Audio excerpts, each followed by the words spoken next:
tomar el riesgo de ganar o perder o quedarte en el punto en el que estás. Vemos una persona que está muy bien arreglada, que se ve muy bien, y sin darnos cuenta asumimos que esa persona es más capaz para un trabajo. Y eso no tiene nada que ver. ¿Qué es eso de que podemos entrenar nuestro cerebro para tomar mejores decisiones? Si es verdad, no es verdad, hay una edad en la que decimos hasta acá lo pudiste entrenar, o incluso a los 90 años podemos seguir apoyándonos en esa plasticidad cerebral. La vida está llena de decisiones. Desde postergar la alarma para dormir 5 minutos más hasta levantarse de inmediato e iniciar el día con toda. Elegir tomarte solo un café o un buen desayuno antes de ir a trabajar. Hacer la compra de esos zapatos por impulso o tomarte unos minutos más para pensarlo mejor. No existe un momento perfecto para tomar decisiones, pero hacerlo de forma correcta nos acerca a un mejor futuro. Por eso es mejor explorar otras perspectivas que den espacio a nuevas posibilidades. Esto es Decisiones con Protección, el podcast donde entrenamos nuestra mente y emociones hoy para tomar mejores decisiones en el futuro. Hola, es para mí un placer estarlos acompañando en este segundo episodio de la segunda temporada de Decisiones con Protección. Hoy nos convoca un tema muy apasionante en el que cuando hicimos la invitación en las redes sociales de protección recibimos cantidad de preguntas y eso nos demuestra que vamos por un buen camino. Vamos a hablar de la plasticidad de nuestro cerebro, de la capacidad que tiene de adaptarse y de enfocarse para tomar mejores decisiones. Y no es casualidad que estemos abordando este tema justo en este momento, pues estamos enfrentados a grandes cambios, a incertidumbre, a muchos movimientos sociales, a cantidad de información que nos pueden llevar o a la parálisis o a tomar decisiones que quizás nos desvían de ese plan original que tenemos. Y para abordar esta temática hemos invitado a una amiga de la casa, Beatriz Vallejo, directora ejecutiva de Ethos, un centro de estudio que se dedica precisamente a trabajar a partir de las ciencias del comportamiento para ayudarle a las personas y a las organizaciones a tomar mejores decisiones. Así que Beatriz, qué rico tenerte hoy con nosotros. Gracias, Sandra, es un honor poder estar acá. La verdad, como lo acabas de decir, me siento en casa, el cariño que le tengo a Protección es inmenso, así que estoy dichosa de estar acá. Bueno, vamos a romper el hielo porque aunque tú seas experta en ciencias del comportamiento, también te ves enfrentada al ejercicio, al difícil ejercicio de decidir. Entonces vamos a arrancar con una dinámica y esa dinámica es yo te voy a dar de a dos opciones y tú me dices en cuál de las dos te sientes más cómoda. Perfecto. ¿Listo? Entonces arranquemos. Tomar el riesgo de ganar o perder o quedarte en el punto en el que estás. Tomar el riesgo. ¿Quedarte con tu percepción frente a un tema o consultar a un amigo? Consultar. ¿Tomar decisiones rápidas o darte un tiempo para pensarlo? Darme un tiempo para pensar. Okay, yo creo que con esto ya más o menos ustedes van viendo hacia dónde va esta conversación. A mí me gustaría que lo primero es que podamos entender qué es eso de que podemos entrenar nuestro cerebro para tomar mejores decisiones. Si es verdad, no es verdad, hay una edad en la que decimos hasta acá lo pudiste entrenar o incluso a los 90 años podemos seguir apoyándonos en esa plasticidad cerebral. Bueno, pues como lo acabas de mencionar, uno de los temas más apasionantes de quienes estudiamos las ciencias del comportamiento, yo no soy neurocientífica y no es mi expertise, pero a estudiar ciencias del comportamiento le permite a uno aproximarse a eso, es la plasticidad cerebral. ¿Qué es la plasticidad cerebral? Es que nuestro cerebro tiene la capacidad de ajustarse, de moldearse, de aprender, de cambiar, es decir, nosotros tenemos todas esas posibilidades a lo largo de nuestra vida. Incluso investigaciones ya nos muestran que esto sucede hasta nuestra vida adulta, muy adultos. Eso depende mucho también de los estímulos que tenemos en el entorno, y eso es apasionante porque realmente lo que nos muestra es que las personas podemos ser mejores y cambiar todo el tiempo. Por ejemplo, en el ámbito de la toma de decisiones, podemos empezar a ser mejores tomando decisiones y entrenarnos en distintos tipos de situaciones para ser más hábiles y tomar mejores decisiones para nosotros y para el entorno que nos rodea. ¿Y qué hay que hacer para eso? O sea, así como sabemos que para tener mayor elasticidad o mayor resistencia hay una serie de ejercicios que nos ayudan en lo físico a lograrlo, en lo cerebral, ¿cómo se logra? Bueno, hay muchas cosas que se pueden hacer. Voy a hablar desde las ciencias del comportamiento. Entonces, primero les voy a tocar algunos temas de investigaciones que se han hecho, por ejemplo, las personas que están todo el tiempo expuestas a distintos aprendizajes de idiomas. Eso ayuda un montón, por ejemplo, sobre todo cuando somos mayores. Hay mayor plasticidad en los bebés, ¿cierto? Están generando nuevas neuronas y nuevas conexiones todo el tiempo. Lo que ya sabemos es que esto se sigue haciendo a lo largo de nuestra vida. ¿Cómo lo mantenemos? Haciendo cierto tipo de ejercicios. Entiendo que el ejercicio físico sirve también, estar aprendiendo cosas nuevas, estar entrenando el cerebro.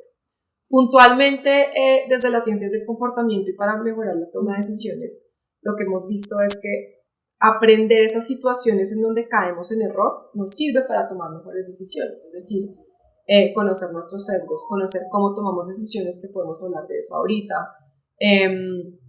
conocer los contextos y las situaciones que desatan que entremos en ese modo automático y reactivo, por ejemplo, y lo podamos prevenir, entonces entrenarnos y empezar a identificar con antelación qué nos puede pasar hacia el futuro para que no caigamos en error.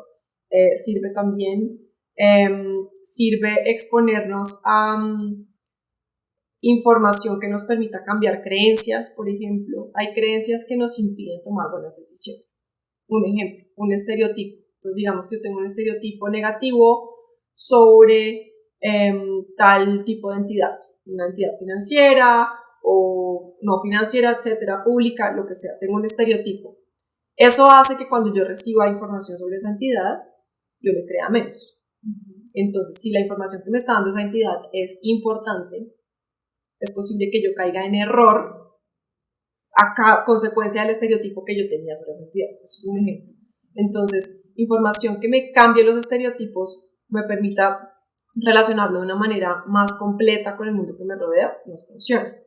Y también hay cosas que se pueden hacer desde el entorno, es decir, las personas que diseñamos el entorno institucional, físico, contextual, tenemos cosas que hacer para ayudar a las otras personas a tomar mejores decisiones, ponerles recordatorios en el entorno, reducir las fricciones, facilitar la toma de decisiones, simplificar la información, todo ese tipo de cosas que faciliten a las personas tomar decisiones, también ayudan a que nuestro cerebro tome mejores decisiones y vaya aprendiendo pues cómo hacerlo de la mejor manera. Bueno, vamos a partir esta respuesta porque tuvo muchos elementos muy interesantes que yo creo que nos va a ayudar a quienes no somos expertos en ciencias del comportamiento a conectarnos mejor con lo que nos estás diciendo. Entonces, lo primero es que mencionaste la palabra sesgos y quizás pues como que etimológicamente, rápidamente pudiéramos decir, si un sesgo es algo que me parcializa, pero profundicemos en esos sesgos que pueden llevarnos a limitar esa toma de decisiones y puntualmente, ¿qué es un sesgo? Sí, hablemos rápidamente. Hablemos de eso.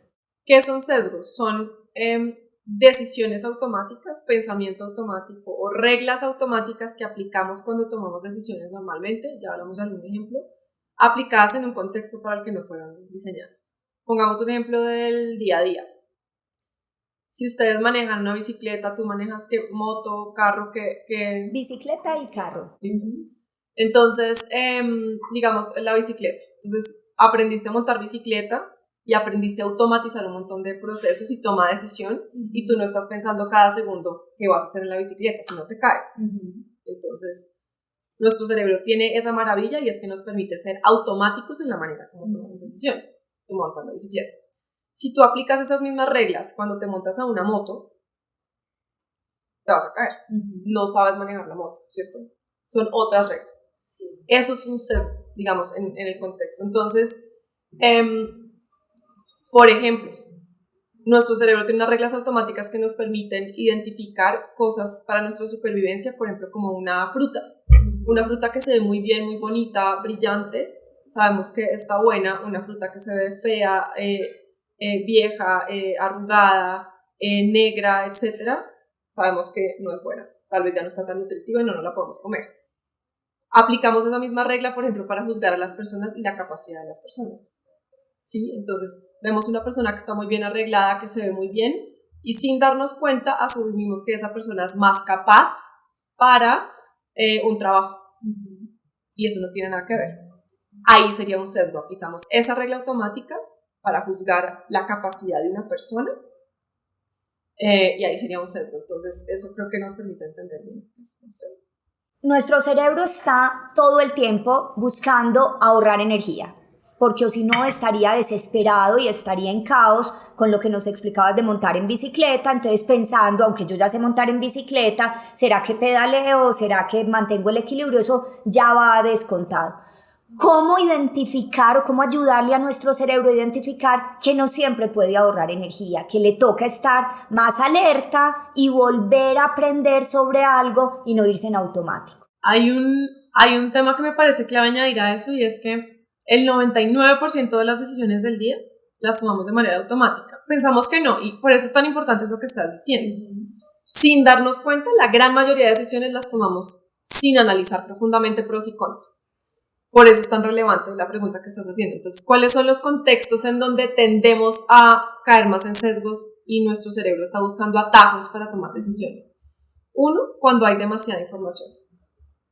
Entonces, el entorno actual de las reformas es perfecto. Fíjense la cantidad de información, que esto, que tengo que hacer esto, que tengo que hacer lo otro, esto es bueno, esto es malo, este es el texto de la reforma, este es el del anterior, esto quedó aprobado, esto, o sea, es súper difícil en este momento navegar y entender exactamente qué está pasando con la cantidad de información que hay.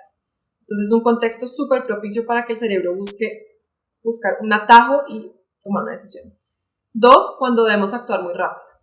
O sea, yo estoy en este momento acá contigo y digamos que me preguntaras de algo que no tengo ni idea, entonces busco atajos mentales para darte una respuesta, o si me piden en este momento tomar una decisión sobre mi futuro y tiene que ser ya, pues ahí probablemente voy a caer en sesgos. Tres, cuando tengo que darle sentido a la información que estoy recibiendo, tengo que darle algún sentido, tengo que ubicarlo en algún lugar, entonces empiezo a buscar, ¿será que esa persona coincide con mis preferencias políticas o no? ¿Será que le creo? ¿Será que confío o no? Y empiezo a usar reglas que fíjense que no necesariamente tienen que ver con que yo tome una buena decisión. Y cuatro, cuando tenemos que recordar algo específico. Cuando yo estoy tomando una decisión y tengo que ir y recordar algo muy específico, es posible que no recuerde la información más importante, sino que recuerde la que oí esta mañana, lo que vi aquí, tal vez en una propaganda, y no me acuerdo que vi la propaganda, pero es lo que mi cerebro va a recordar, etcétera, etcétera. Entonces, esos son contextos en donde tendemos a tomar decisiones de manera automática y por lo tanto a caer en sesgos. Y esa sería para mí la manera de identificar. O sea, son guías que nos permiten como poner alerta. Partamos del hecho de que ahora X, pero antes lo conocíamos como Twitter, trata de reducir a 140 caracteres algo que pudiera ser complejo. Es decir, que está concebido desde esa lógica de que simplifica algo en 140 caracteres para que en teoría tú quedes informado o des una opinión, y si tu fuente de información está ahí, pues puede que estemos entonces más propensos a caer en ese camino rápido de nuestro cerebro, porque va a ser más simple verlo en un titular que leerme el artículo o todo el documento al que hace referencia posiblemente esto. ¿Cómo discernir frente a esto? Porque es el contexto en el que vivimos. Cada vez es más rápido, los estímulos nos llevan a que consumamos en corto, y eso un poco está usando el tema de la plasticidad de nuestro cerebro a la inversa. Sigue tomando el camino más ligero, sigue tomando la vía corta y nos está casi que limitando a, ante situaciones complejas, evaluar un poco mejor, considerar más la información. ¿Qué recomendar desde ciencias del comportamiento para no estar cayendo ahí en esa desinformación? ¿Y cómo identificar qué es desinformación? Y eso es un tema que además está ahorita, no sé si decir muy de moda o es muy importante, y es la economía de la atención, lo que tú acabas de hablar. Y quienes generamos información estamos compitiendo por la economía de la atención, que cada vez se hace más corta. Por eso cada vez los tweets, no sé cómo se llaman ahora, o los videos en TikTok, etcétera, cada vez son más cortos, estamos compitiendo por la economía de la atención, y lo mismo quienes generamos información. ¿Cómo navegar este mundo? Para mí lo primordial es entender cómo funciona nuestro cerebro. O sea, me parece fundamental, y yo creo que esto es un tema que tenemos que introducir en los currículos de educación de alguna manera, porque tenemos que entender cómo la manera como tomamos decisiones nos pone en alto riesgo para caer en desinformación. Cuando empezamos a entender cómo caemos en sesgos, por qué caemos en sesgos, cuáles son los tipos de sesgos en los que caemos, así no tengan los nombres técnicos, pero entendemos esas situaciones, eso nos va a permitir tener más herramientas para tomar mejores decisiones en esos momentos y decir, ojo, yo acá tal vez tengo el riesgo de empezar a consultarle a personas que no son expertas por tomar una decisión rápida, que tal vez yo confío mucho en mi papá, pero mi papá no es experto en tema pensional, y entonces él me dice, no, es que yo lo que oí toda la vida es que hay que hacer esto, y entonces tienes que hacer esto, mi papá no es experto en tema pensional, yo confío en mi papá, hoy tomo mi decisión y tal vez no era la mejor decisión para mí. Entonces, empezar a aprender y a identificar ese tipo de situaciones concretas es clave. Entonces, por eso, importantísimo este espacio. Yo me quedaría con eso, entender cómo funciona nuestro cerebro y cómo tomamos decisiones. Al inicio mencionamos, y estamos en una segunda temporada de Decisiones con Protección, que habíamos recibido muchas preguntas cuando anunciamos este episodio. Te quiero transmitir algunas de las preguntas que recibimos. La primera es, ¿por qué me cuesta pensar en el futuro? Y si eso se conecta con algún sesgo o con alguna de las formas de esos caminos que nos dices que toma nuestro cerebro para evitar proyectarse. Sí, ahí tendemos a enfocarnos en el presente. La verdad, ese es un sesgo que nos dificulta tomar buenas decisiones hacia nuestro futuro.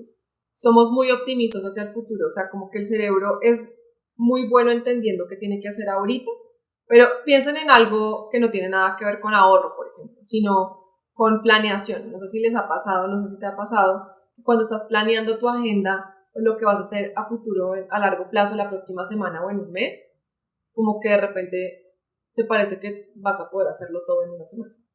O sea, uno es muy malo entendiendo la concepción del tiempo y de la realidad y lo que puede lograr en el futuro. Como que el cerebro se centra solo en la esencia y no en los detalles. Y eso nos afecta a la toma de decisiones que afectan a nuestro futuro fuertemente. Entonces sí tiene que ver todo con los sesgos, pues nuestro cerebro está pensado para tomar decisiones, sobre todo que afectan a nuestro presente. Otra de las preguntas que recibimos es cómo controlar la mente ante decisiones impulsivas. Entonces estoy entré a la tienda que me gusta, veo eso que me encanta y lo termino comprando y quizás cuando llego a la casa digo, yo no lo necesitaba, pero lo compré. ¿Cómo evitar tomar la decisión para no llegar al arrepentimiento, cierto? Dos cosas. Volvería al tema de entender cómo tomamos decisiones y cómo funcionan esas reacciones. Y dos, el entrenamiento. O sea, ahorita hay evidencia, por ejemplo, muy bonita sobre ejercicios de respiración, evidencia científica, ejercicios de respiración para no tomar decisiones impulsivas. Todo lo que implique poner una distancia frente a la decisión. Entonces, por ejemplo, me quiero comprar algo ya, no me lo compro ya, espero 2 o 3 días a ver y analizo bien. Hay distintos mecanismos que nos ayudan, incluso en el celular ahorita hay mecanismos, no sé si los han visto, que hace que uno tenga que esperar unos segundos para entrar a una red social. Son muy potentes, entonces en vez de yo poder abrir la red social ahí mismo, me hace esperar unos segundos antes de que se abra, y eso genera un par en mi cerebro que reduce la probabilidad de que yo esté tomando decisiones automáticas al momento de estar usando la red social. Ese tipo de cosas funcionan muy bien. Entonces, todo lo que yo pueda poner en el entorno que haga que yo pare al momento de tomar la decisión, pero eso pasa por entender cómo tomamos decisiones. Y quizás, bueno, aquí me dices si te sientes cómodo o no, nos pudieras hacer algún ejercicio de respiración que conozcas o enseñarnos como una práctica muy fácil que uno diga, estoy ante esa decisión que tengo que tomar y cómo hacerlo, porque quizás quien no esté tan acostumbrado ni a meditar, ni vaya tan en pausa, sino más en automático, lo va a agradecer muchísimo. Hay, que de lo que yo tengo conocimiento, hacer una respiración en donde la exhalación es más larga que la respiración. Entonces, por ejemplo, hacer la inhalación en 4 tiempos, esperar 4 tiempos y botar en 8 tiempos. Eso funciona. O respirar en 4 tiempos y botar en 6 tiempos o 8 tiempos. Funciona varias veces y eso hace que se calme esa parte automática y emocional y podamos tomar mejores decisiones. Hay otros mecanismos. De nuevo, no es mi expertise, este tema puntual no es mi expertise, pero sé que hay evidencia con este tipo de respiración bastante contundente. Espectacular. Otra de las preguntas que recibimos en Instagram es acerca de qué es la psicología del dinero y cómo ponerla a favor de nuestras decisiones y no que nos juegue una mala pasada. Bueno, la psicología del dinero es todo este estudio de las creencias, las emociones, los pensamientos, los comportamientos que tomamos alrededor del dinero. Y es muy importante porque nos permite entender cuáles son esas situaciones que nos llevan a tomar malas decisiones a veces sin darnos cuenta. Entonces, eso que tú mencionabas ahorita de pasé por una tienda y entonces decidí entrar, entonces vi unos tenis que me encantaron y entonces empiezo mi cerebro a encontrar todo tipo de justificaciones para darle sentido a ese deseo, como lo hablábamos antes, darle sentido a una situación de por qué yo necesito esos tenis. Porque los necesito y empiezo entonces a pensar que yo el ahorro que tenía, ya no, que lo necesitaba para el computador, más bien lo recupero el mes entrante llevando el almuerzo todos los días a la oficina y hago una mala planeación del futuro porque eso es imposible, pero entonces digo todo el mes voy a llevar el almuerzo a la oficina y ese mes sí lo voy a lograr, distinto a todo el resto de meses, ese sí lo voy a lograr y empiezo a entrar en un montón de sesgos. Entonces la psicología del dinero lo que nos permite es entender esto y generar mayor educación tanto para que las personas puedan entender cómo toman decisiones con este tipo de ejemplos, pero desde quienes generamos información y trabajamos en educación financiera, le ayudemos a las personas con el entorno y con la manera como toman decisiones a planear y anticiparse a ese tipo de situaciones. Cosas como los bolsillos, cosas como los ahorros que uno programa antes, por ejemplo, Los débitos por los automáticos para ahorro, ese tipo de cosas, son mecanismos que, entendiendo la manera como funciona la psicología de las personas, anticipan ese tipo de situaciones para que la persona no caiga en malas decisiones. Si uno ya sabe que ese tipo de cosas le pasan, uno por ejemplo sabe, bueno, ya sé que la próxima vez que pase por tiendas no entro, sino que llego a mi casa, los sopeso, no sé qué, y más bien solo me compro los tenis cuando tenga esa plata ahorrada, ese tipo de cosas. Para eso sirve la psicología del dinero. Esto es un ejemplo muy sencillo, pero por supuesto tiene un impacto gigante en la vida y en el futuro de las personas, en el futuro de la vejez, por ejemplo, tiene un impacto gigantesco y bueno, es maravilloso. Para ir cerrando, tenemos todavía algunas preguntas por responder, pero sobre todo, ¿cómo le podríamos dar a las personas una recomendación alrededor de cómo manejar esa incertidumbre? Y fue el mayor número de preguntas que recibimos para tomar mejores decisiones. ¿Qué consejo o recurso sugerirías que exploraran las personas o que exploráramos para mejorar esos sesgos inconscientes? Porque todo el tiempo estamos enfrentados a ellos, incluso alrededor de la información que consumimos, de las prácticas que tenemos. No sé, ahorita lo mencionabas muy someramente y era consultamos al que no es experto, un chat de la familia se vuelve en ocasiones la fuente de información y no necesariamente. La familia sirve para muchas cosas, pero no para ayudarnos a tomar todas las decisiones. ¿Qué recomendaciones muy puntuales le daríamos a las personas para que sigan entrenando ese cerebro en la toma de sus decisiones? Bueno, tú mencionaste la incertidumbre. La incertidumbre es el contexto perfecto para caer en desinformación. Entonces, hacer conciencia de eso es importante. O sea, la fórmula de un rumor o de cómo se difunde un rumor o desinformación es un alto grado de incertidumbre y un tema que para mí es importante. Y lo que hablábamos otro día, fíjense que esto es una bomba en el tema pensional, puntualmente. O sea, la cantidad de incertidumbre que hay en este momento sobre el tema y de ambigüedad sobre todo, no entendemos lo que está pasando, no somos expertos en la nueva reforma, etcétera. Hay demasiada incertidumbre.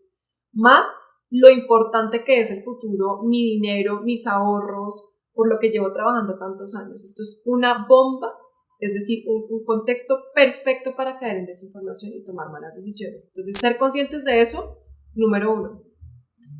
Número 2, entonces, entender cuáles son esos momentos de toma de decisión importantes para mí y cuáles son los sesgos. ¿En qué sesgos podemos caer? Hacer lo que todo el mundo está haciendo. Fíjense que todo el resto del mundo probablemente también está tomando decisiones automáticas. Que la gran mayoría de personas que yo conozco decidan hacer algo no quiere decir que sea la mejor decisión. Entonces, ahí voy a caer. Ellos también están tomando la decisión por temas automáticos y si yo hago lo mismo que ellos es una decisión probablemente no sopesada. 2, tomar decisión por lo que vi esta mañana en las noticias, porque lo que dijo el candidato, o el candidato no, sino el congresista o el político con el que yo estoy de acuerdo, entonces si eso es lo que él dijo esta mañana, entonces yo decido que eso es lo mejor para mí porque estoy de acuerdo con esa persona, pues probablemente no es el argumento para tomar mejores decisiones. 3, eso, le pregunto a mi papá, a mi mamá, a mi primo, a mi hermano, etcétera, todas personas no expertas en el tema pensional, pues probablemente voy a caer mal las decisiones. 4, me contaron una historia de algo que a alguien le pasó. Esa persona es diferente a mí, pero entonces yo pienso que ese va a ser el contexto bajo el cual a mí me van a pasar las cosas. Entonces, sobre todo, hacer conciencia de este tipo de cosas que nos hacen caer en mal momento de toma de decisiones y buscar la información que necesitamos, contrastar pros y contras, buscar personas que sí son expertas, no hacer las cosas porque las hace la mayoría, no solo buscar información que coincida con mis creencias políticas. El tema, por ejemplo, de las pensiones está súper politizado, el país está súper politizado, entonces la probabilidad de que la información me llegue a mí a través de creencias políticas es altísima y eso no tiene nada que ver con lo que es mejor para mí. Yo tomaría esos puntos. Beatriz, muchísimas gracias. Yo cerraría diciendo que todos podemos ser arquitectos de nuestras decisiones y de nuestro futuro, que está muy bien conocernos para saber dónde tenemos esos sesgos, dónde debemos pedirle un poco más de energía a nuestro cerebro para frenar y tomar mejores decisiones y seguirnos entrenando. Así que un respiro, una pausa antes de tomar una decisión apresurada y siempre consultar a los expertos. Nos vemos en otro capítulo de Decisiones con Protección y gracias por habernos enviado sus preguntas y por seguir acá conectados a nuestro podcast. Gracias, Beatriz. Gracias, Sandra, un honor.